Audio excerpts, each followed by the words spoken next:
Nach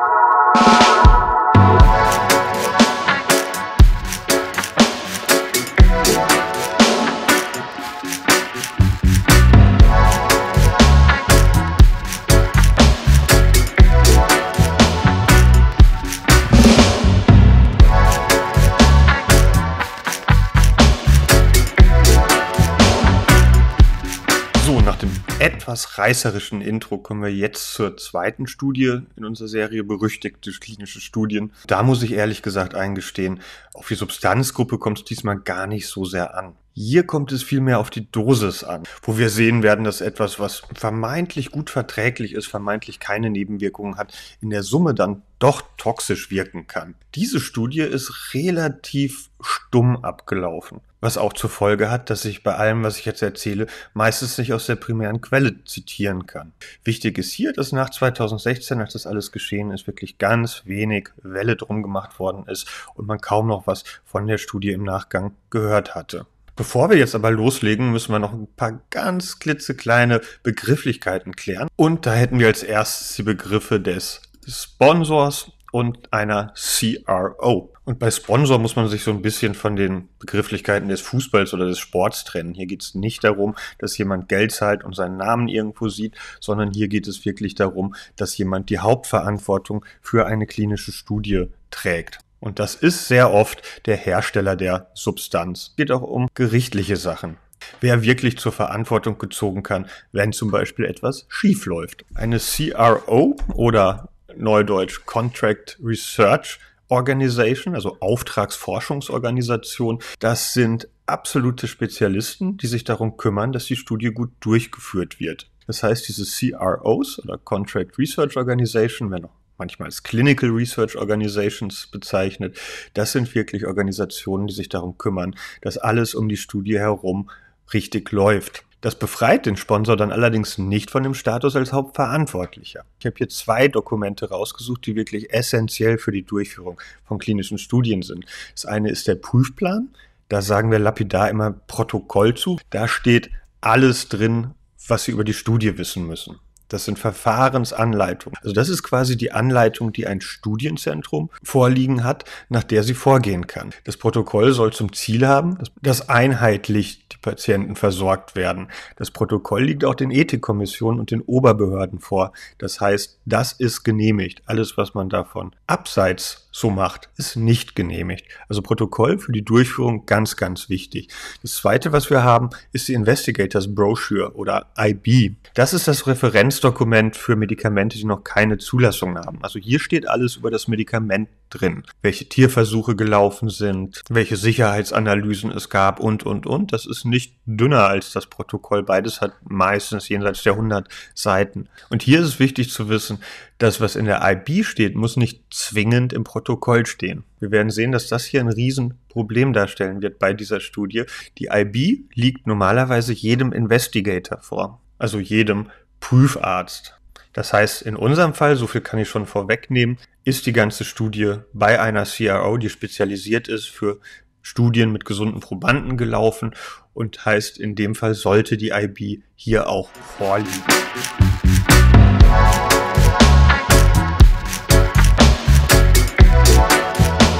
Wir befinden uns, wie im ersten Video angekündigt, in Rennes in Frankreich und sind in der Tat zu Gast bei einer CRO, einer Research Facility. Und wir haben den 6. Januar 2016 und das hatte ich Ihnen auch schon gezeigt. Es werden wieder gesunde Probanden gesucht, beide Geschlechter. Insgesamt sind stolze 128 geplant und für die Probanden gibt es 1.900 € Aufwandsentschädigung. Und an dem Zeitpunkt, von dem wir sprechen, sind bereits 116 Probanden in die Studie eingeschlossen worden. Da muss man ein bisschen aufpassen, das ist eine placebo-kontrollierte Studie. Nicht 84 hatten die Prüfsubstanz erhalten und dabei gab es wirklich keinerlei Auffälligkeit. Super verträglich, alles soweit gut, wie man sich das vorgestellt hatte. Die Studie hatte insgesamt 4 Arme, ich würde mich jetzt aber auf 2 beschränken. Zum einen die Einzeldosierung, das heißt, ein Proband hat an einem Tag eine Tablette, das ist alles in oraler Form, eingenommen und man hat dann die sogenannte Pharmakokinetik bestimmt. Das heißt, man kann aus den Einzeldosierungen ableiten, wie das Mittel im Körper verstoffwechselt wird und welche Konzentrationen zu erwarten sind, wenn man es zum Beispiel häufig hintereinander gibt. Und das war der zweite Arm, von dem ich berichten möchte. Da wurde es an 10 Tagen aufeinander gegeben. Man muss dazu sagen, die Einzeldosierung, die von 0,25 bis 100 Milligramm, die standen vorab im Protokoll. Die 10 Tage hintereinander, die standen noch nicht drin. Da stand im Protokoll drin, dass man sich das genauer anschauen wird, wenn die Studie läuft und gucken wird, was da so geht. Aktuell sind wir in der 50 Milligramm Kohorte, also der letzten Kohorte überhaupt in dieser Studie. Diese 10 Tage hintereinander, die wurden festgelegt nach Auswertung der Einzeldosierung. Man spricht dann von einem sogenannten adaptiven Studiendesign. Das ist vor allen Dingen für onkologische Studien enorm wichtig. Wenn Sie in frühen Phasen da sicherstellen wollen, nicht alle Patienten zu unterdosieren, kann man ein adaptives Design wählen, wo man relativ schnell aufdosiert. Schauen wir uns an, was da überhaupt getestet wurde. Das ist die Information, die den Patienten vorlag. Wir haben hier eine Substanz und die soll wirken gegen Angststörungen, gegen motorische Störungen bei Parkinson, die chronische Schmerzen, Multiple Sklerose, Krebs, Bluthochdruck, Fettleibigkeit. Also auf mich hätte das so ein kleines bisschen den Eindruck gemacht, als ob man da eine Substanz hätte, um all die Krankheiten auf dieser Welt zu knechten, sie alle zu finden, bla bla bla. Wir sind wieder in Rennes, aber diesmal an der Uniklinik, nicht an der Research Facility. Und wir haben den 10. Januar 2016 und es schlägt der erste Patient aus der Studie auf. Die hatten so ein Design, also es wurde in jedem Arm, alles was sie da an Milligrammanzahl gesehen hatten, war mit 8 Probanden bestückt. 8 Probanden, davon waren 6, die die Medikation bekamen und 2 Placebo. Und man hatte sich das so vorgestellt, dass an einem Tag ein Proband die Prüfmedikation bekommt, ein Proband das Placebo bekommt und dann geguckt wird. Und wenn das alles gut läuft, ab dem 2. Tag wird man dann die üblichen 6 Probanden mit in die Studie aufnehmen. Als geneigter Zuschauer dieses Kanals und nach Betrachtung des TGN-Videos werden Sie jetzt sagen, ui, das ist aber sportlich. Nun gut, in dieser Studie muss man sagen, das war nicht die erste Substanz dieser Klasse. Es gab schon Vorabstudien, die gezeigt hatten, dass diese Substanzgruppe ziemlich sicher ist und ziemlich wenig Nebenwirkungen macht. Die Ethikkommission und die Oberbehörden haben das akzeptiert, haben gesagt, ja, so kann man die Studie machen, das ist für uns absolut in Ordnung und von daher kann man da relativ wenig kritisieren. Erster Patient schlägt auf und zwar hatte er morgens am 5. Tag der Einnahme verschwommen gesehen und leichte Kopfschmerzen gehabt. Im Laufe des Tages kam dann allerdings verwaschene Sprache und eine ausgeprägte Gangunsicherheit dazu, dass es dann hieß, ab ins Krankenhaus, ab in die Uniklinik. Und mit diesen Symptomen kam er da an und wurde als allererstes auf Schlaganfall diagnostiziert. Also am Abend des 10. Januar wurde kommuniziert, dieser Patient in der 50 Milligramm 10 Tage in Folgedosis hat einen Schlaganfall erlitten und das wurde natürlich auch an die CRO weitergegeben. Jetzt kommt der nächste Punkt, der kritisch ist, weil die CRO hat natürlich jetzt in Abstimmung mit dem Sponsor die Aufgabe zu beurteilen, ob das von der Studienmedikation kommt. Bei den Probanden handelte es sich um einen 49-jährigen Mann, da kann auch schon mal ein Schlaganfall via Naturalis kommen und wahrscheinlich nicht mit der Medikation zusammenhängen. Deswegen haben am Folgetag die weiteren 5 ebenfalls die Substanz bekommen. Und was so ein bisschen kritisiert wurde für den Folgetag war, dass sich die CRO vielleicht nicht gut genug informiert hatte, wie es dem Patienten erging. Denn der wachte am Morgen des 11. Januar auf und hatte zusätzlich wirklich eine Ataxie, war konfus, agitiert, konnte sich kaum auf dem Bett halten, zitterte, Tremor. Es dauerte gar nicht so lange, bis er auch bewusstlos wurde, intubiert wurde, mit dem Blutdruck abrauschte und.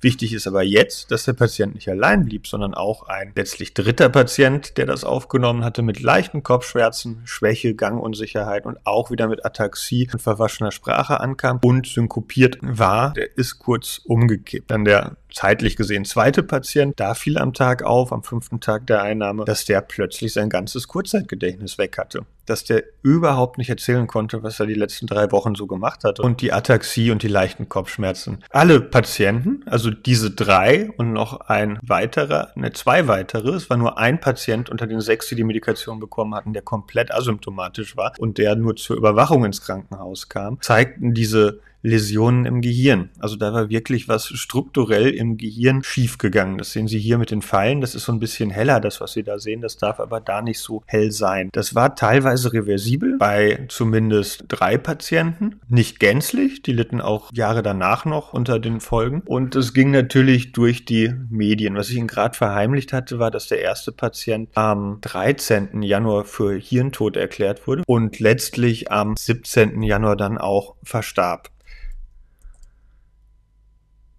Es wurde auch eine Biopsie vom Gehirn genommen vom verstorbenen Patienten. Aber, und das wird Sie am Ende dieses Videos nicht wundern, wir haben keine Ahnung, was dabei rumkam.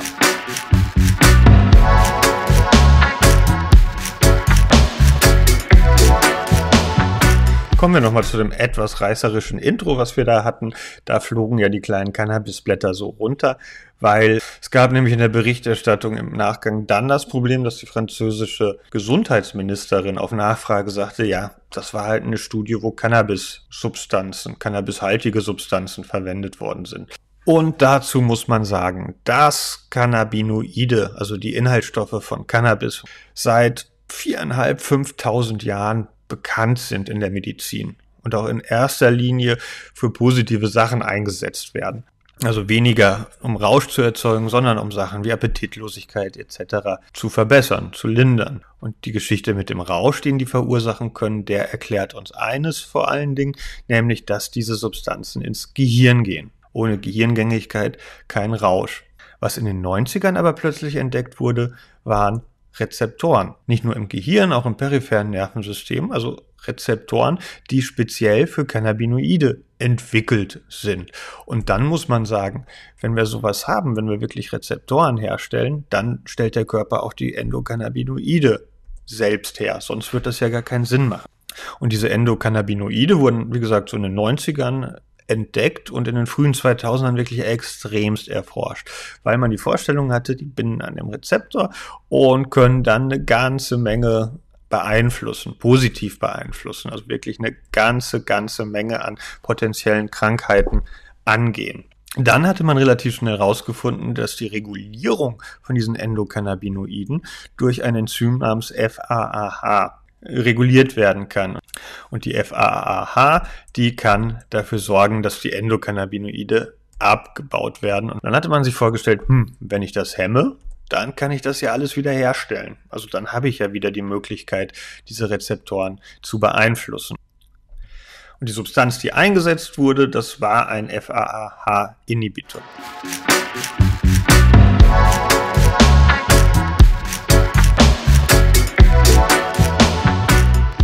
Wir haben jetzt einen Todesfall durch die Medikation und 4 weitere geschädigte, teilweise irreversibel geschädigte Probanden aus der Studie.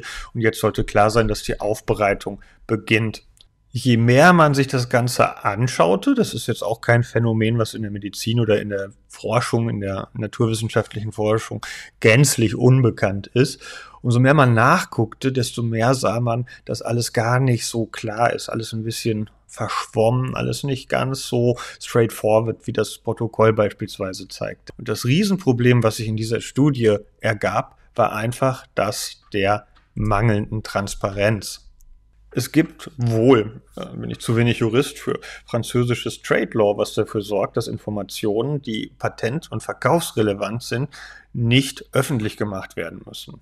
Die Zeitschrift Figaro leakte das Protokoll. Daraufhin sah sich auch die Gesundheitsoberbehörde dazu verpflichtet, eine Version publik zu machen.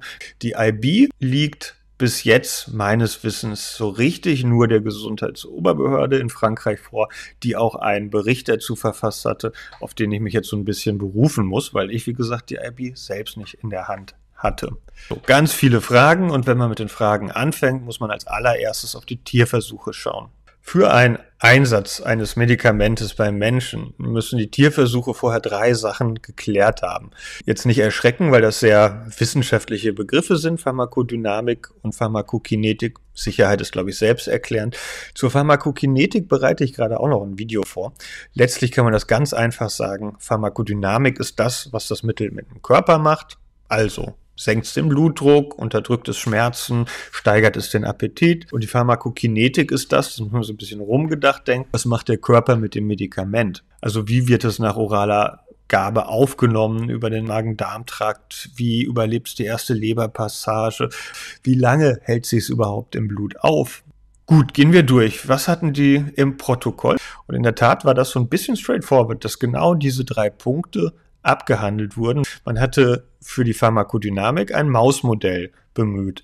Aber da möchte ich jetzt nicht zu sehr ins Detail gehen. Ich musste die Tests, die im Protokoll erwähnt waren, auch googeln. Und zur Pharmakodynamik gehören nämlich auch so Sachen wie stark bindet das Medikament dann an seiner Zielstruktur. Und wenn Sie da nochmal an das TGN-Video denken, wenn man das so bestimmt, die Wirksamkeit, dann kann man natürlich wenig mit dem Minimal Anticipated Biological Effect Level arbeiten. Dann ist man wieder bei den Noels.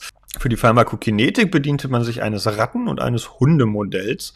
Und auch das war so ein bisschen mit dem Geschmäckle verbunden, weil man gesehen hatte, oben sehen Sie orale Gabe, also dass die Tiere das Medikament gegessen haben. Darunter sehen Sie die intravenöse Gabe. Und da fällt schon auf, dass bei oraler Verabreichung, was Sie hier sehen, ist die sogenannte Halbwertszeit, dass diese Halbwertszeit bei oraler Gabe wirklich deutlich über dem liegt, was bei der intravenösen Gabe zu erwarten ist. Und das ist schon kritisch. Und hier hatte die französische Gesundheitsoberbehörde vor allen Dingen den Unterschied bei den Ratten hervorgehoben.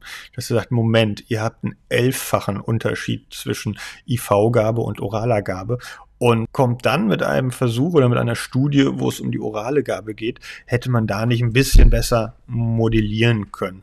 Die Aufgabe der Oberbehörde war ja zu checken, ob das wirklich alles lege artis war, ob es gerechtfertigt war, den Probanden die Medikation zu geben. Und da kann man sagen, das ist alles schon okay. Schon grenzwertig in einigen Bereichen, aber nicht im Widerspruch zu geltendem Gesetz. Zur Sicherheit, das wird ein bisschen schwierig, weil auch zur Sicherheit hatte man die Ratten- und Hundeversuche aufgelistet und da dann auch teilweise mit täglichen Gaben über verschiedene Monaten und so, also eigentlich, wie man denken würde, recht dicht. Es kommt jetzt ein bisschen Verwirrung in die Sache, weil natürlich die Frage aufkam, ihr habt keinen Affen, keinen Primaten genommen, um dann zum Menschen zu gehen. Und dann hatte sich jemand vom Sponsor verplappert und hat gesagt, doch, den Schimpansen geht's allen super. Und damit war das Kind so ein bisschen in den Brunnen gefallen. Wo stehen die Affendaten? Und dann kam halt schon bei rum, dass in der IB relativ viele Affendaten drinstehen, die aber im Weiteren nicht irgendwie Einzug ins Protokoll erhalten haben. Da hatte ich vorher gesagt, muss auch nicht, ist keine Voraussetzung, dass man all diese Daten reinnimmt. Aber es wundert ja schon, dass davon halt gar nichts im Protokoll zu sehen ist. Allerdings gibt es bei der ganzen Sache einen weiteren Haken, der dann auch in den Monaten nach dem Januar offen wurde bzw. bekannt wurde. Und das war, dass es nicht allen Affen gut ging. Es war sehr schnell die Rede von toten Affen. Auch kritisch, bei den Hunden gab es 2 oder 3 Hunde, die eingeschläfert werden mussten. Da hatte der Sponsor dann gesagt, ja nee, mussten wir, weil die unter Therapie komische Lungenläsionen entwickelt haben. Nachfrage, kann man die eventuell mit der Prüfsubstanzvereinbarung bringen?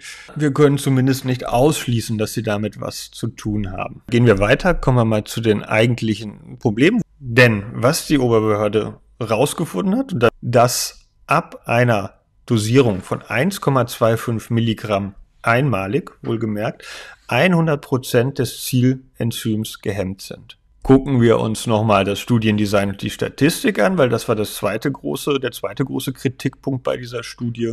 Gucken wir uns das nochmal an. Wir haben halt in den Einzeldosierungen starten bei 0,25 über 1,25 bis zu 100 Milligramm hochgehend bis zum 80-fachen dessen, was zu einer 100%igen FAAH-Hemmung führt, in Einzelgabe gegeben. Und dann stand hier drunter, wir haben das adaptive Studiendesign, das heißt, von den Ergebnissen, die man aus diesen Einzeldosierungen hatte, konnte man eventuell ableiten, wie man weitermachen würde mit der Substanz oder mit den Dosierungen. Da fiel auf, dass es eine nonlineare Kinetik zwischen 40 und 100 Milligramm gab. Was heißt das jetzt? Wie gesagt, nur ganz grob. Weil linear heißt, dass sie, je nachdem wie viel Dosis sie geben, so viel Wirkstoff auch im Körper haben und dass dann auch der Abbau dieser Substanzen regelmäßig ist. Wir sprechen dann von Kinetik erster Ordnung, wie gesagt, die Details dazu im anderen Video. Hier allerdings, dass man zwischen 40 und 100 Milligramm gesehen hat, dass es zu einer Akkumulation kommt, dass der Abbau nicht mehr so stattfindet, wie es eigentlich hätte stattfinden sollen, dass der verzögert ist und die Spiegel womöglich höher sein könnten, wenn hintereinander gegeben. Also, Die 100%ige Hemmung hatten wir in der 2. Dosisstufe und danach ging es nur noch bergauf. Jetzt die Frage, Sie sind verantwortlich und sollen jetzt vielleicht festlegen, wie Sie die 10-fach-Dosierung auswählen würden.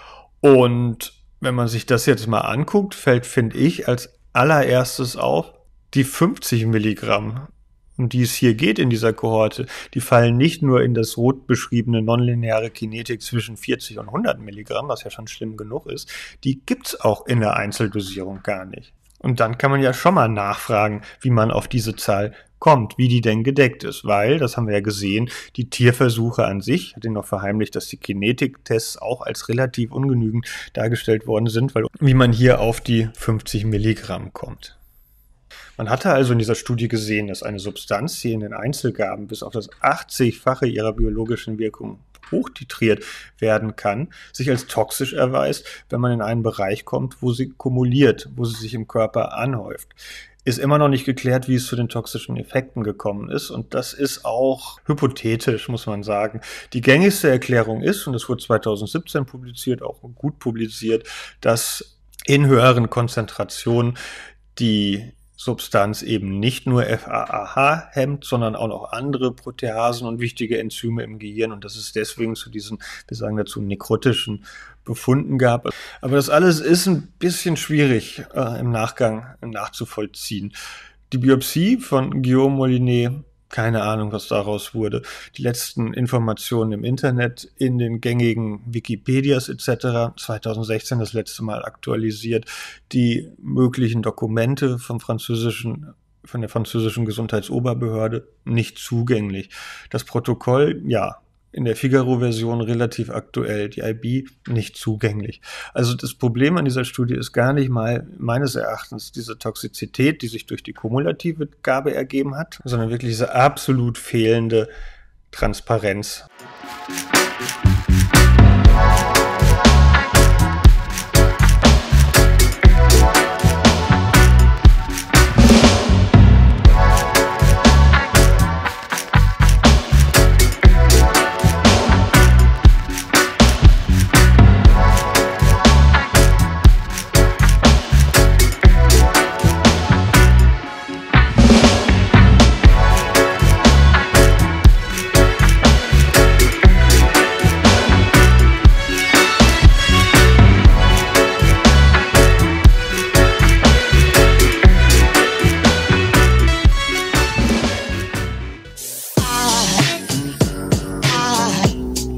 Aside from my soul.